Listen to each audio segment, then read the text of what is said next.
दादू जी अदालत में उमिर बाप चांडियो जी टिनि गर्भातियुनि जे क़त्ल केस जी ॿुधणी थी। जज मोकल ते हुअण सबबि ॿुधणी 28 मई ताईं मुलतवी कई वई। तव्हांखे ॿुधाईंदा हलूं, PPMPA सरदार चांडियो ऐं बुरहान चांडियो अदालत में पेश थिया। उमिर बाप न पहुती, अदालत मां इंसाफ़ जी उमेद आहे, बाइज़त बरी थींदासीं। सरदार चांडियो जो चवणु आहे त असांखे कूड़े केस में फासायो वियो आहे। तव्हांखे ॿुधायूं पिया, दादू जी अदालत में उमिर बाप चांडियो जे टिनि गर्भातियुनि जे क़त्ल केस जी ॿुधणी थी। जज मोकल ते हुअण सबबि ॿुधणी 28 मई ताईं मुलतवी कई वई। PPMPA सरदार चांडियो ऐं बुरहान चांडियो अदालत में पेश थिया, जॾहिं त उमिर बाप चांडियो न पहुती। सरदार चांडियो जो चवणु आहे त अदालत मां इंसाफ़ जी उमेद आहे, बाइज़त बरी थींदासीं। असांखे कूड़े केस में फासायो वियो आहे।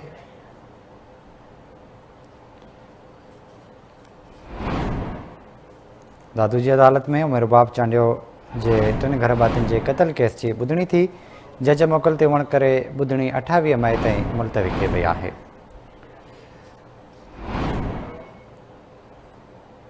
तव्हांखे ॿुधायूं पिया, PPMPA सरदार चांडियो ऐं बुरहान चांडियो अदालत में पेश थिया। उमिर बाप न पहुती।